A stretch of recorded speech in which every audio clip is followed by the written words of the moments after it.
Welcome to Doctors of the Past. Here you'll find the best medicine to heal your curiosity about history. In this video, we'll talk about length measurement system, the meter, and the French Revolution.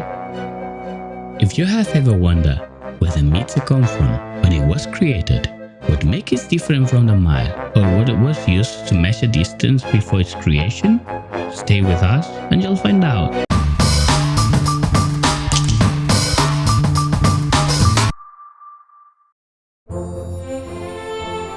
After 137 leagues and 50.5 tours and a very tiresome journey, Antoine finally arrived in Paris. He was tired, and although in a couple of hours he had to meet up with Madame Bertin to try to convince her to design a petit cour for the ditches, curiosity got the better of him. The proposed measure had been the topic of discussion on the journey.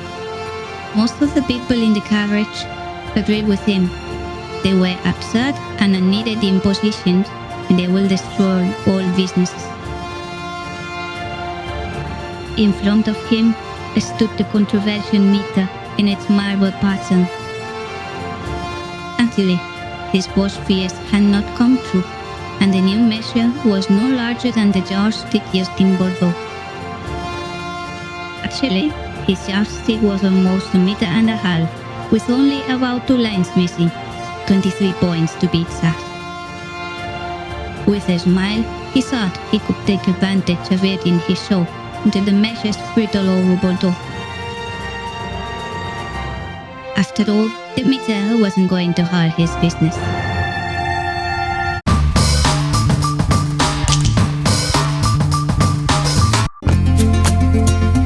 Before the arrival of the meter, in the world preceding the French Revolution, there were more than 250,000 different weights and measures.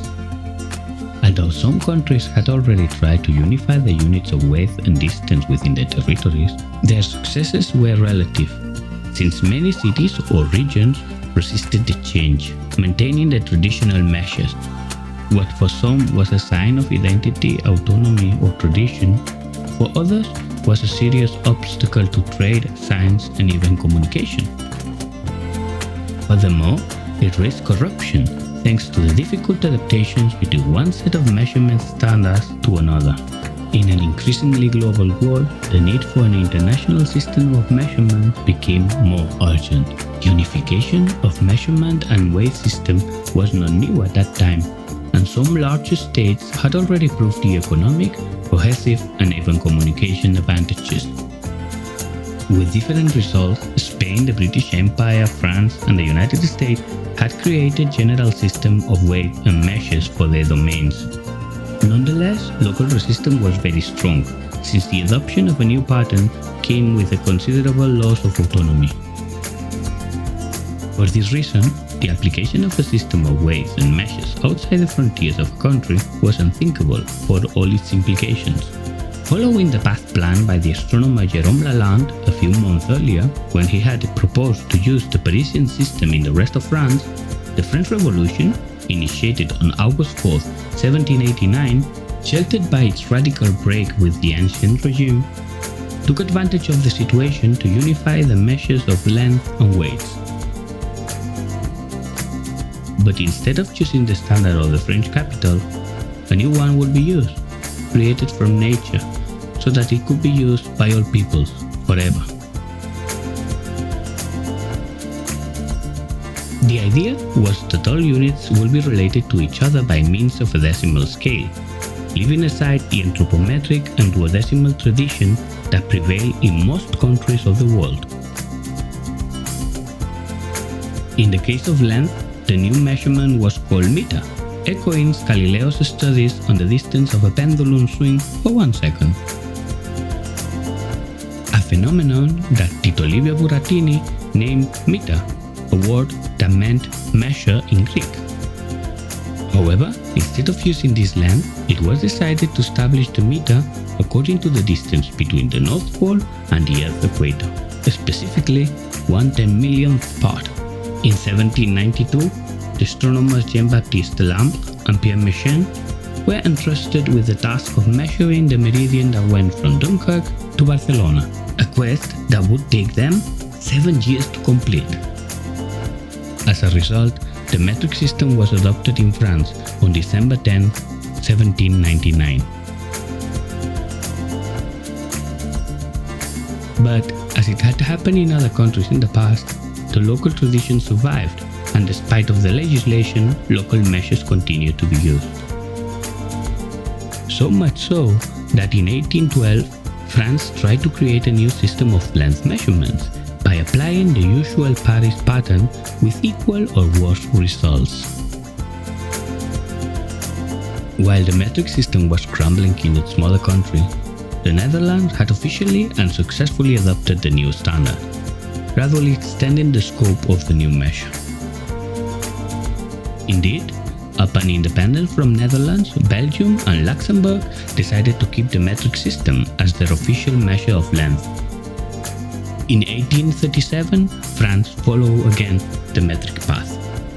Spain, one of the first countries to commit to introducing the metric system, did not make it official until 1849. It was always a long way from official establishment to everyday use, and it would take many years before the population included the meter into the daily life. Since then, the meter has been slowly spreading officially around the world to such an extent that there are currently only 3 countries that are reluctant to use it: Liberia, Myanmar, and the United States. In the latter, however, there have been attempts to join the international system of measurements related to such famous and important figures as Thomas Jefferson and Graham Bell. In fact, in 1968, the American Congress suggested the change and even prepared a 10-year plan to achieve it. As in all countries that have adopted the metric system, it was not an easy change for the population. In the end, despite the efforts of President Jimmy Carter, the fierce popular opposition meant that it could only be partially implemented. The only concrete result of this plan is currently the Interstate 19, which connects Tucson with Arizona, the only highway whose distance are measured in kilometers. How about you? Do you think the meter is the best measurement for international use?